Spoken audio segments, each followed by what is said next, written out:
Hi, I'm DJ Ware. On this episode of the CyberGizmo, I'm going to be looking at Ubuntu 20.04, which was released just today, right after this.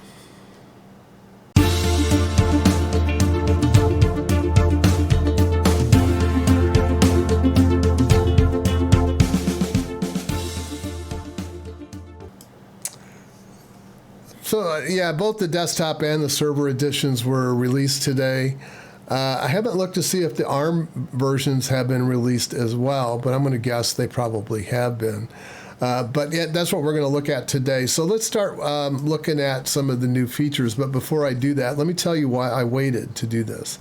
I usually won't review beta or release candidate, and definitely won't review alpha software. Alpha, of course, in the tree of things, alpha software traditionally means that it's not feature complete. Beta software means that it is feature complete, but has not been fully tested yet.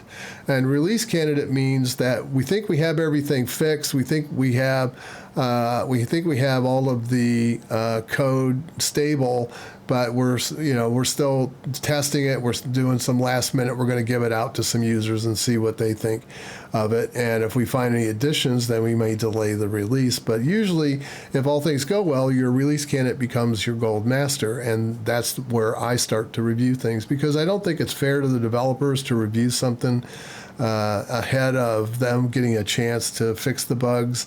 So that's why I always wait. It's just more of a courtesy to them. So it was released today. It is codenamed Focal Fossa, which is Focal, of course, is center point, and Fossa is a cat-like predator that is native to Madagascar.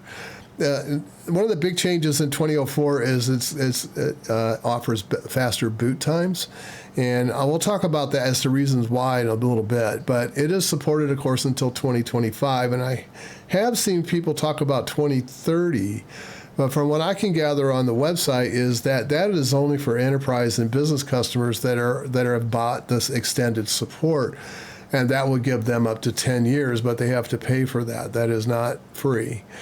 So as far as I understand, now, if you guys know differently, let me know, correct me. I'd be happy to know. That was what I could gather from the website. So first point release is scheduled for sometime in July of 2020. And a lot of enterprise companies usually wait until the first point release before they'll pick up and install a server base. It's more of a tradition thing. It's so that if there is any major security issues or flaws in the software or problems with the kernel, it gives Ubuntu time to get those worked into a new release and then pushed out. So they're planning for a point release in 2020. Now I'm sure that Ubuntu, as always, they have always been good about this, is if they have security problems or discover vulnerabilities, they get those out as quickly as possible. So I'm not saying that you have to wait for a point release to get security patches. You certainly don't with them. They're very quick about doing that.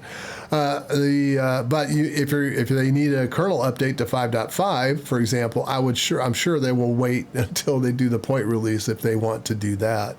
I don't know what their plans are. 5.5 is still pretty new. The kernel is updated to 5.4. It adds support for WireGuard, which is a secure VPN. That's been getting a lot of press lately. Seems to be fairly good. I don't have any experience with it just yet. I do have plans to go kick the tires on it, and we'll do a video about it in the future. Of course, it also has integrated live patch, which is a paid service. And that allows you to switch out versions of the kernel or update the kernel without having to do the normal reboot of the system in order to get the kernel to install. Init RAM-FS compression is LZ4, and that's one of the big reasons why your boot times are faster with 2004, is that they're just using a faster compression mechanism over the past releases of Ubuntu. So that's a good change. Toolchain updates you probably aren't going to be really interested in, but if you're a developer, I'm sure that you would be. glibc updates are 2.64, and that, of course, is for glibc2. OpenJDK 11 and GCC 9.3. Now, 9.3 has a lot of performance enhancements in it. both for optimized code and also for the compilation of code as well. So that is a pretty large step. Still not quite to 9.4 yet, but almost. So yeah, only a developer would get excited about the versions of the compiler. Rust C 1.41, and Python has been bumped from 3.7 to 3.82. Python is a minor bump from 7.3 to 7.4, and Perl 5.3. Now I'm going to check that. I'm not quite sure that that's correct, but I want to make sure. I'll check that after I install it. Golang is 1.13, and I think probably the things you're probably more interested in is the desktop. Yeah, so it is based on GNOME 3.36. 3.36 offers major performance improvements in GNOME, as well as it's bringing to the table some new features that we have all been asking for. And so, yeah, it's got some enhancements that are pretty nice. 2004 now, and, I wasn't a GNOME, I'm not a GNOME fanboy, but 3.36 has really changed my mind about GNOME, and I have to admit that. I have been using it under Fedora for a while, and yeah, it is a lot better. 2004 now shows your computer's OEM logo on the boot splash screen, and that's a nice touch. I don't know if that's really necessary, but it's a nice touch. Switching to a new session is now, it used to be that gear icon that was right up by the login screen, the password, right. I think it was right to the right of the password. Now they've moved it down to the lower right. It's a little bit bigger, and I think that's a good move. I think that's a great move. I always found it kind of confusing that the gear was there. I always thought that meant settings, and now they have a kind of a dedicated way of doing it, and I'll show you that when we do the install. Lock screen no longer requires you to slide up. I know a lot of people were complaining about that. I didn't really care one way or the other. It was fine. But now it just shows a blurred out version of your backdrop, and then they put the password on top of it. A nice touch again. Icons have finally gotten away from the orange icons. I wasn't exactly pleased with the orange. I always thought that was kind of aesthetically kind of okay, I guess, but not my cup of tea. But they now have gone to a nice dark gray. Some of them have a tint of orange, a little bit of orange in them, and yeah, it's okay for aesthetics and a kind of a historical look back at the way Ubuntu has done things in the past. That's a nice touch. I like the icons that they're using now. They also are giving us a new dark mode, which is available through the settings and appearance. Still not quite there yet, though. I sure like to have that default, but I guess that's not everybody's thing, right? So they give people a choice. Fractional scaling is available in this release, so if you need, if you want to go up a slight percentage, you can do that. So if you can tweak it, if you have a 4K monitor, you can tweak it just right so that you can see the text on a small screen. Ubuntu Software Store, as I understand it, is now a snaps version. I have heard other people talk about another version of the store which does not use snaps, but I did not see that in my initial look. Maybe I just missed it, but I did not see the other store, but I did see the snap store. File systems are about the same except for the versions. You can install this on a normal volume, ext4, and of course your boot volume will be VFAT. Or you can install LVM, and you optionally then can enable LUX if you want to encrypt the volume.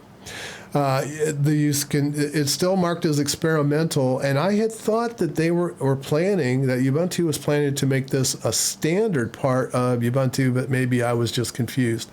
But it's still marked as experimental, use at your own risk on the boot partition. So if you want to boot to a ZFS, you can do that. Now, I don't know how much options you have in that ZFS. Can I create it on a mirror? Can I create it on a RAID?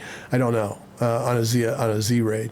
So, but I do know it is based on OpenZFS 0.83. The latest version of the OpenZFS code, I believe, is 0.84. I could be wrong about that, but it was a couple days ago that I looked. The OpenZFS people are trying to converge features, not code. I don't think that's possible, but they are trying to converge features between all the releases. So, if you wanted to create ZFS pools on BSD and be able to migrate those to Linux, for example, or vice versa, you had to be really careful about what feature sets you turned on, because If you turned on a feature set that wasn't supported in Linux, for example, then you wouldn't be able to mount it. And the same would happen if you created it on Linux and was trying to migrate it back. There are feature sets in Linux that aren't supported in BSD.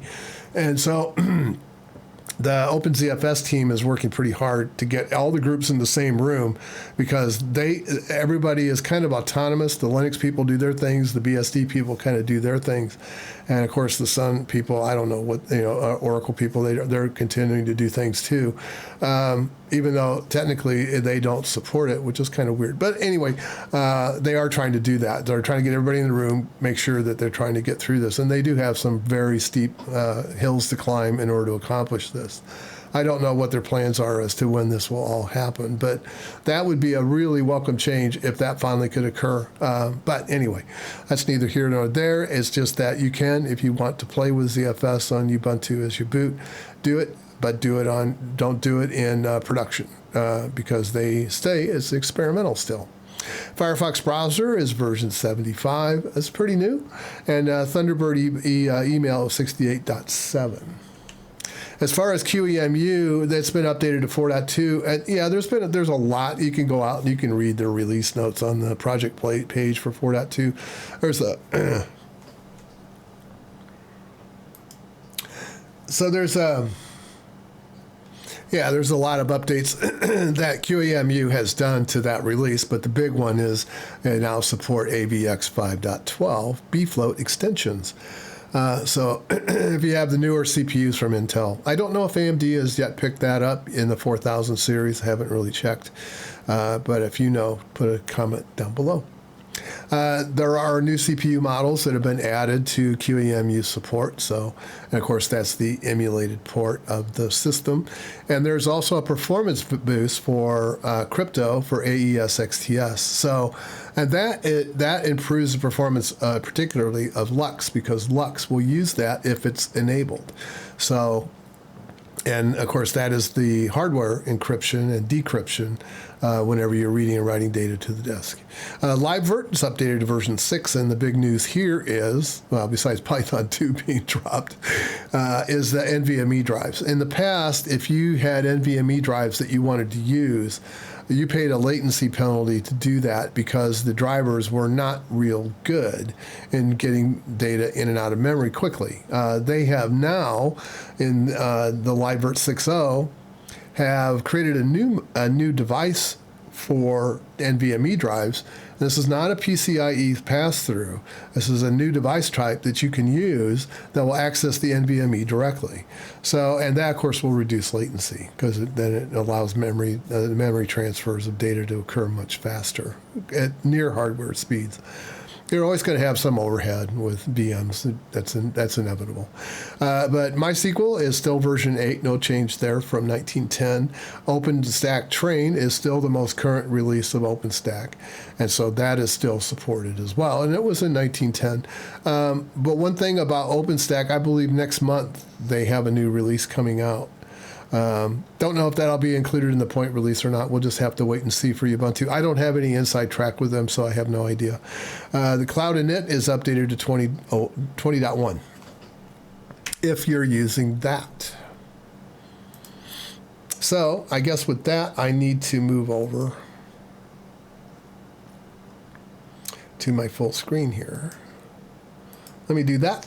And I did try to bring this up on my hardware. There was an update a couple of days ago. Let me just kill this and delete that. There was an update on Pop! OS a few days ago, which is what the NUC 10 is running, and it killed the external HDMI. So I don't I hope to get that fixed. Always something with Linux, isn't there? Always something. So I'm going to take my ISO.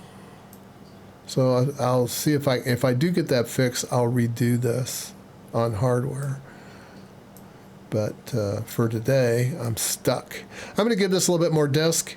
I got some things I want to do with it, and I'll probably do a follow-up video, because I do want to try out WireGuard a little bit. So let's go ahead and boot up into it.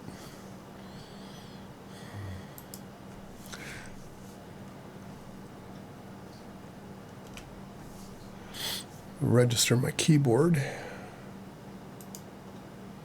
There we go. And they have this new feature where they actually check the disk before they install. And you can, of course, if you don't want to wait for it, you can cancel it. But it doesn't take very long. And they have this nice little screen now with the kind of the spinning wheel, pinwheel, I guess it would be.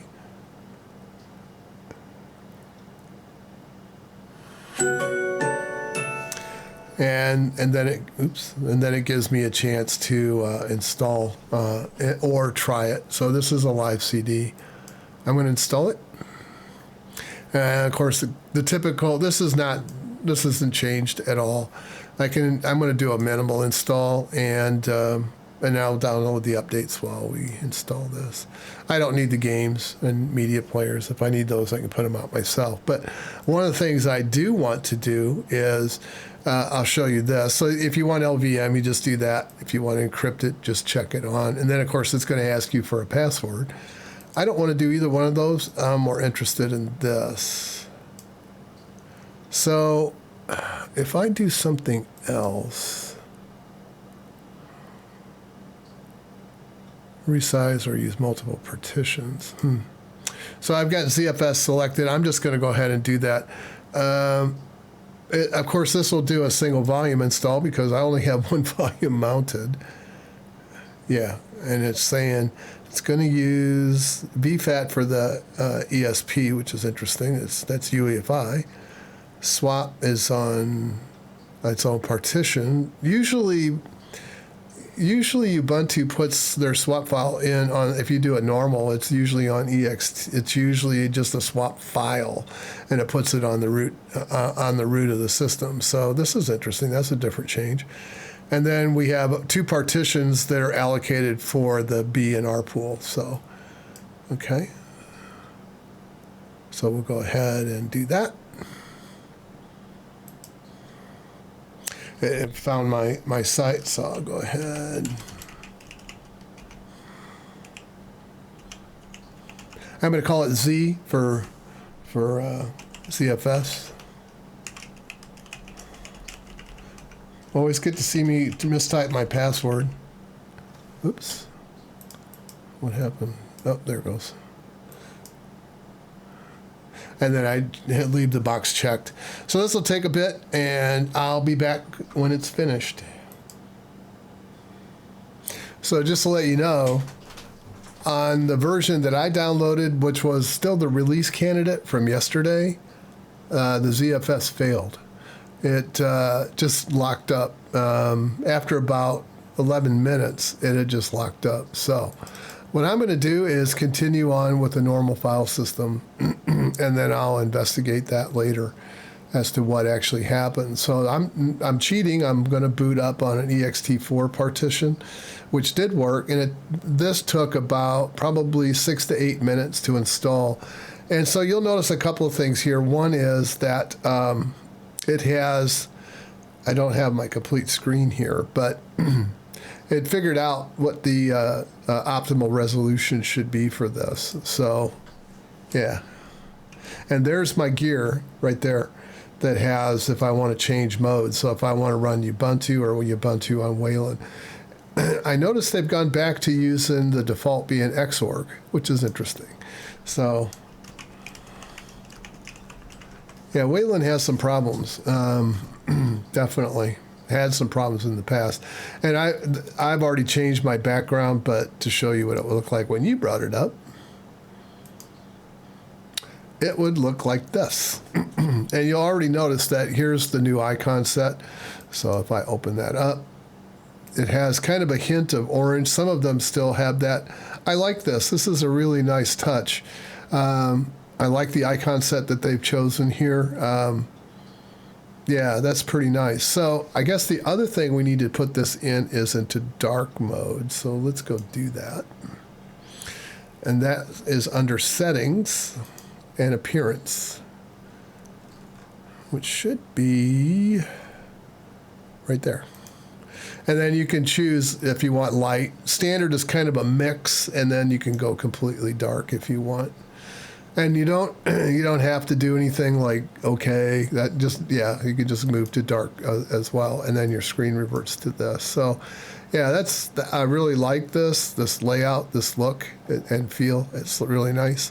So let's talk about some of the new features. One of the things you can do now, this is sort of Mac-esque, or is that you can drag an icon over top of another. This is very much like the way iOS does it, and create a folder that has both of those in it. And then if you want, I think I can change that. Let me see. Maybe okay. So you can say disk utils. And then you can kind of group things together that are related if you want. And I find that a really nice touch. Again, I mean, those are some of the new features of this. And you probably have already noticed this is pretty responsive. Now, on this particular install, this would have been a full desktop install. So this has more than what I was trying to install on the ZFS. It has a few games and that kind of stuff. So I showed you appearance. I showed you that. I think. Let's see. I think I can create a new folder out here now.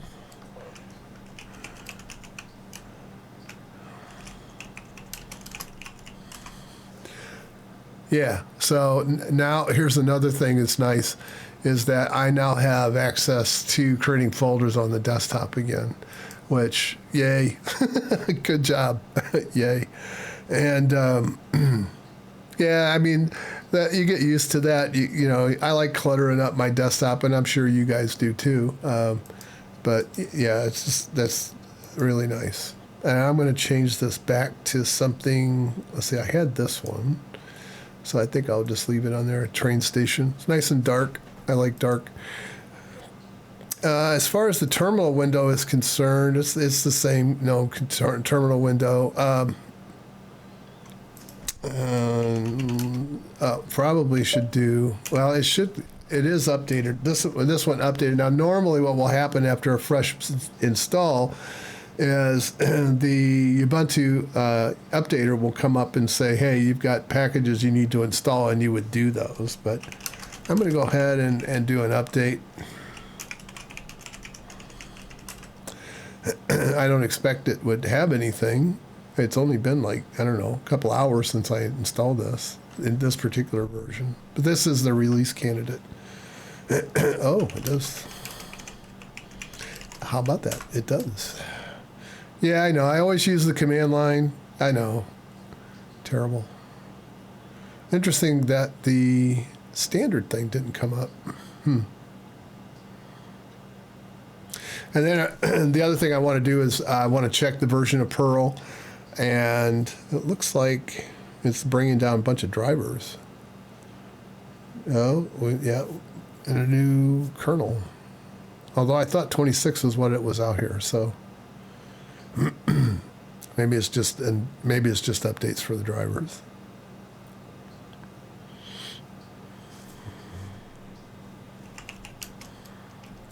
Let's just do a uname minus all. Yeah, that's what I thought. It was the same. So it must be just driver updates. So,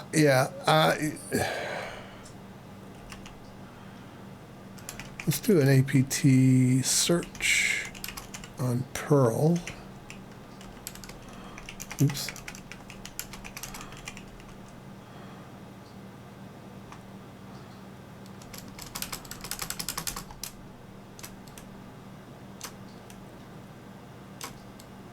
I could stop at the libraries and get it, but I want to keep going.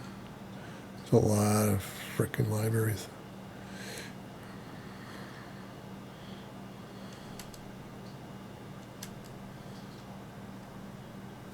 Larry, the inventor of Perl, was in my group at AT&T.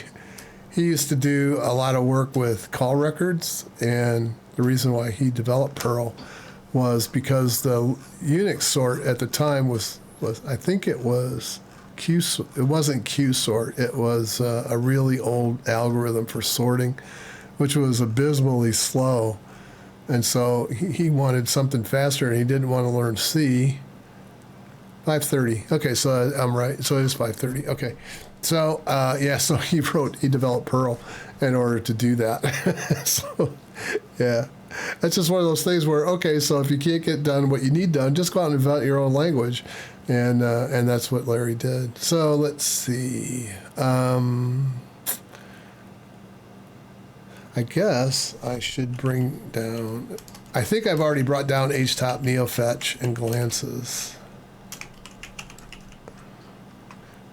Oops. Yeah, of course. I think these are already down. Oops. A lot of typos tonight.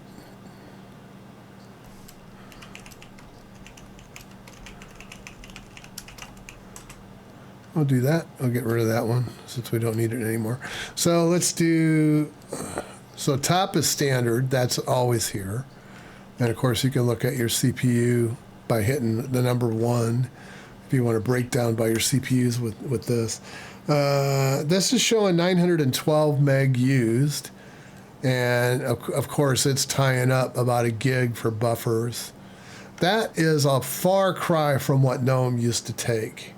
Let's see what HTOP says. HTOP, 107 tasks running, 336 threads, and memory is 925. So it's not too far off what top is reporting out of 4 gig. So yeah, they have reduced the footprint of GNOME quite a bit.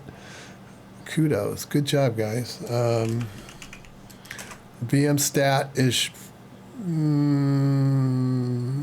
yeah, about this. Free and the buffer is about, it's okay. Let's see what Glances says. Now this will include the app cache, 1.18. I mean, everything over time gets more. I mean, memory just goes up. I mean, it just, you live with it. It's taking about 0.4%. That's really low performance on the CPU. And you can do the same thing here. Do a 1 and get a breakout by the number of cores that your machine might have. And then it'll show you the load across the cores. It's got something that seems to be busy on 1 core, but not much. But yeah, I can show you the that it is the mount is taking about 7.4 gig. Now that's with a full install, plus I put out NeoFetch, HTOP, and Glances, which were not there. And so yeah, this is a little bit heavier than what I'm used to, but you know, that's just the way it is. And it does. I don't care if it's Ubuntu. I don't care if it's Fedora. I don't care if it's Arch. They're all going to get bigger over time. That's just the way things are in software. As machines become more powerful, the software rises to take up all the cores, and as the amount of memory grows, the maximum capacity of memory grows, the software grows to take up all the memory. It's just the way it is. So that's the world we live in, and so that's okay. I'm not going to complain. That's fine. But that does leave me quite a bit of disk, and like I said, normally Ubuntu puts in a swap file, and they did here for the standard. So that's the difference between this and the ZFS. The ZFS, and I suppose that's a chicken and egg problem. I got to have the swap file turned on. If it's inside a ZFS, then maybe it's too late in order for ZFS to get up and running to have the swap file enable. So because usually that has to come on just after the kernel load. And so they probably did that in order to prevent that. I didn't notice on the older versions of Ubuntu whether or not it needed that. So let's go look at one other thing. Now, I have put Lynis out here already. I have videos on how to install this, so I'm not going to do that again. I have not done any fixes. So this is a default system out of the box, and I'm just going to run an audit system on it and just take a look. This is 3.0, and every time I run Lynis or every time I do an update, I get more rules. And so yeah, they've added more rules again to this. It's what, a week ago when I ran it. Yeah, these people are busy, and that's true of any security software. I mean, the screws get down tighter and tighter and tighter over time. So yeah, they've added new things to drive you crazy with. Now it's how strong the encryption method that you're using on your password file is, and that's probably a good thing. Plus, they want you to turn up the number of iterations that it goes through before choosing a password for you. So in spite of all that, Ubuntu is getting a 65 score right out of the box. Now, again, I haven't done anything to fix this. And let's see. I'm going to bet it's just the usual typical pain in the butt stuff. Yeah, IP tables needs to be enabled, needs to have rules. Yeah. Need a password on the GRUB bootloader. Yeah. For a VM, nah. For a standalone workstation, yes, you should do that. This core dump, yeah, disable. That's pretty standard stuff. And this is new. This right here is new. All of this is new, as well as the password strength. Now, the password strength it has complained about before in the past, so I'm not going to talk about that. But this one is where they have added more checking to the rule set. So yeah, they are definitely tightening down the rules as things go on here. So yeah, if you're going back to my old videos and comparing Ubuntu 2004 to somebody else, don't do that because the rules in Lynis are growing tighter. Just look at this from the way it is right now. Remember, 64 to 65 is about average. That's not a problem. Don't get all upset about that. At least right now. Now, if they start really tightening down rules and all that, these are typical after you've done a few updates that you'll find things that aren't cleaned up, and that's a good thing. And then it's talking about you need to have some This is all normal. I see that I was talking about this, and I thought this was unique to Q4 OS, but I did notice after installing a later version of Debian that they are enabling these. And so, yeah, so this is coming from Debian. This isn't coming from Ubuntu. These protocols are being added. Again, whether or not you need, this is congestion control, this is stream protocols, this is the remote desktop for Microsoft, and this is an inter-process communication protocol. So if you need those, great, then leave them on and go through, and maybe you might want to mitigate those warnings out of the rule set for Lynis, or turn them off if you don't need them. I don't know exactly the reason. Maybe I should do some investigation to find out why Debian put those on, but that's not originating with Ubuntu. That came from Debian. Legal banner, need process accounting, need audit control. Yes, that's all standard. And this is new here too, because it has to do with if you're using a particular, the password encryption scheme that's in Linux is, I think it's SHA-256. And I think what I talked about a while back is that SHA-256 is kind of borderline. It's kind of borderline. It's not dead yet. So I think they're doing this in order to say, hey, you need to figure out a stronger method. So I think the default is either, if it has SHA-256, it defaults and this is PAM, it defaults to using that. And if 512 is present, it'll try to use that. So I think Lynis is just getting us ready for, now it hasn't, SHA-256 is not deprecated yet. But it's only a matter of time. This is a race between how fast the machine is and how fast the graphics cards are and how fast I can crack a password. So yeah, the stronger the encryption, the longer it takes. 256 used to be the age of the universe plus a second. So yeah, you wouldn't be able to do it. But as the machines get faster and the graphics cards become faster, the amount of time, especially in clusters of GPUs, you can brute force hack, SHA-1 in a few hours. SHA-256, yeah, you probably grow old and die before you got that one done. But we're getting close. I mean, and they know that they're getting closer to being able to crack that within a reasonable amount of time. So that's why I think they're doing this. Anyway, I digressed again. So what else can I show you about this? This is the power statistics have to do with, if you have a laptop, it'll show you how your machine is performing. So finally did figure that out. So anyway, Let's see, document scanner, disk utilities I didn't really bring up. Let's see how that's being utilized across. This, of course, is a polar graph that shows you kind of what's going on, if it will work. There it goes. And it will show you how it's dispersed, whether, if it's in root or if it's in user, it's kind of a yellow. If it's in var, it's in green, and so forth. So this gives you kind of an idea on the distribution of where the files are.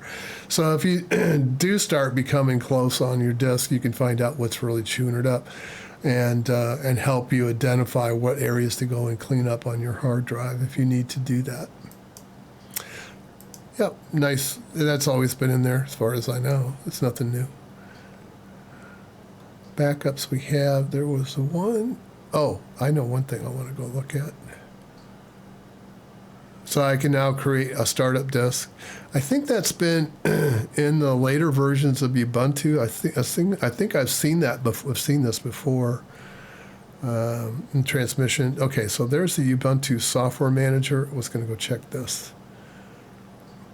And I think this is different. Yeah, this is different than the snap. So this is the other one.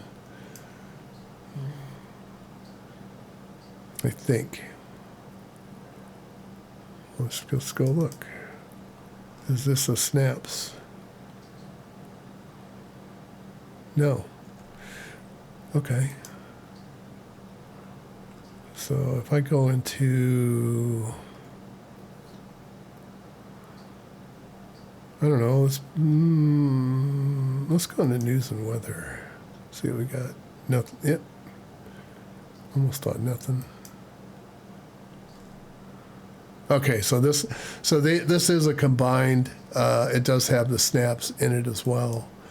So I guess they're calling this the snaps store now, but it does have conventional packages as well. And I don't know if they can. Like, I know this one has both. They're showing me just this one. So I'm not sure. I know that in the past releases, Kdenlive has had both. Can I Snapcraft? Okay, so that's all Snap. Okay. So I don't see, if I wanted to do a non-snap snaps install, how I would do that. I guess this will take some investigation, and then I'll get back to you guys on how to do it, or what actually is going on here. So let's see, updates, I don't have anything. Could recheck. Nothing. So is there any other software store out here? I don't see anything that's software update, software and update. This would be the normal APT stuff. Okay.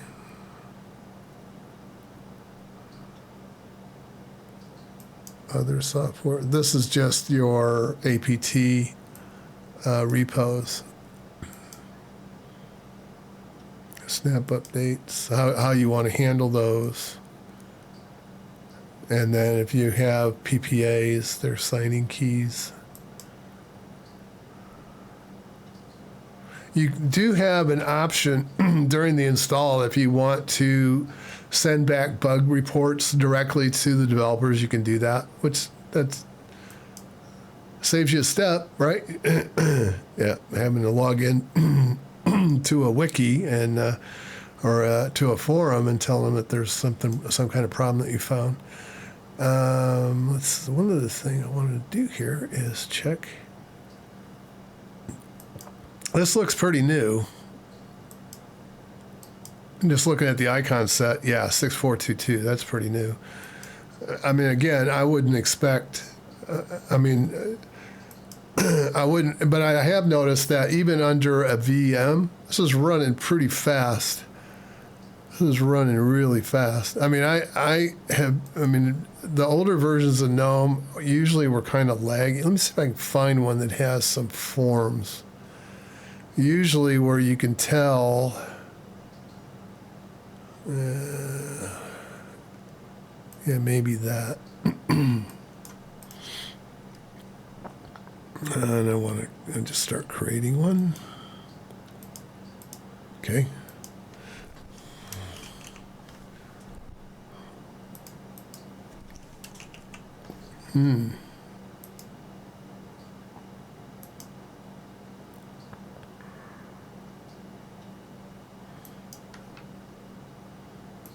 Yeah, go to line 1.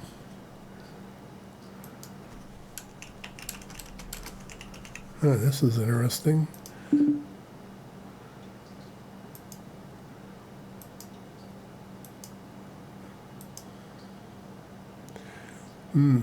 That's why I use VI. That's why I don't use GUIs. Let's see. Let me try to find. I'm trying to. This would surely have something. I know I don't have any music in here, and I can't play it even if I did.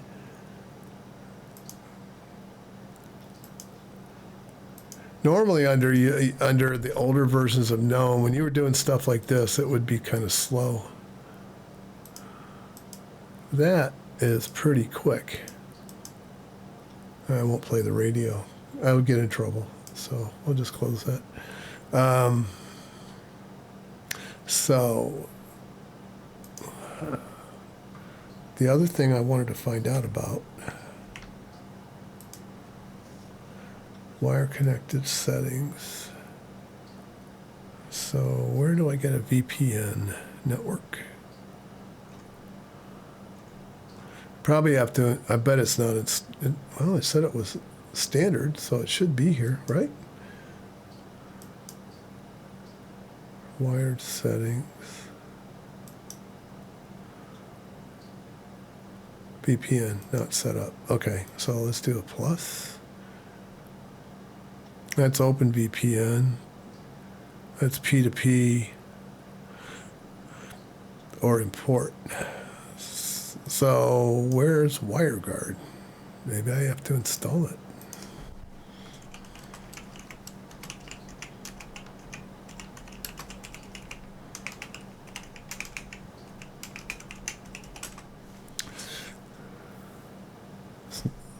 It's not installed.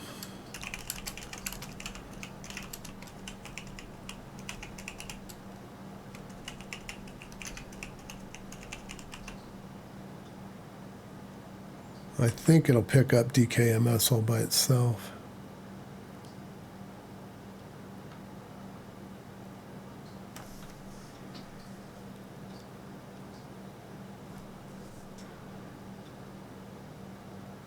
Okay, let's just see. Nope, doesn't see it. Not sure. There's got to be a GUI, probably an extension for Network Manager. But I would have thought it would have picked it up here. Let's see. Nope. Did it put it? Nope.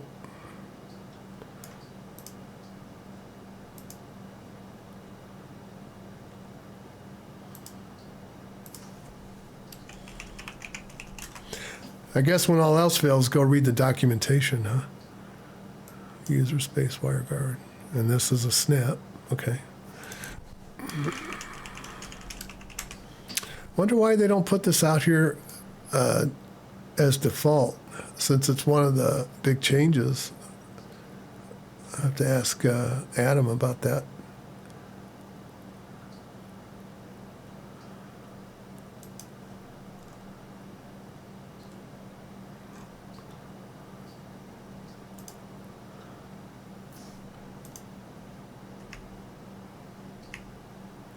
That's done.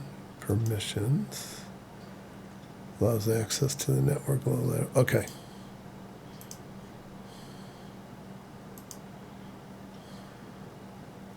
Let me close this and let it update if it needs to.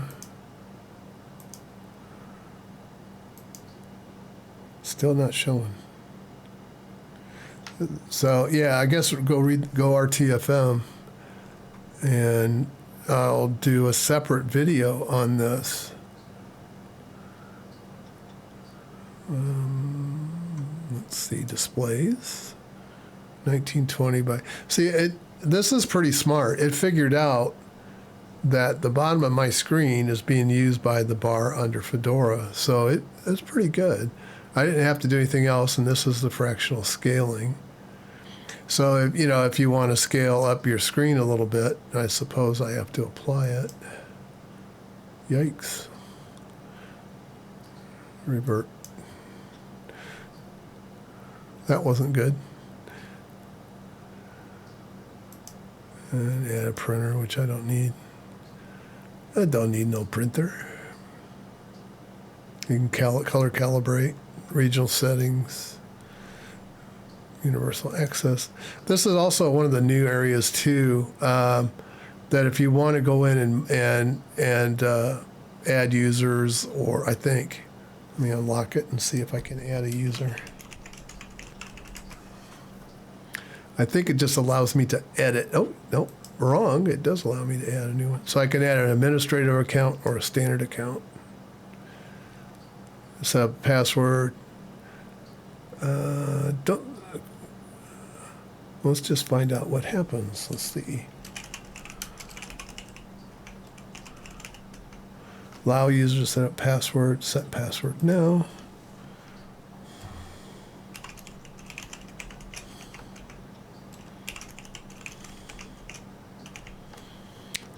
Passwords do not match. Oh, they did match.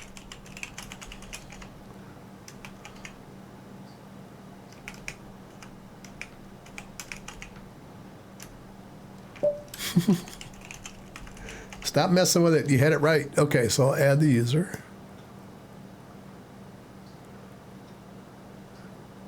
Now, can I change it to an administrative? No. Oh, yeah. Ta-da. I just with a click of a button. Pretty nice. Not bad. Not bad. So yeah, you can come in here and you can see your users across the top. Don't know. Yeah, I can modify that too. Sweet. So let's see. Let me find one here that I like. Oh yeah, definitely. Definitely a wing of a plane. Spent a lot of time in my life staring at that. So let's go back.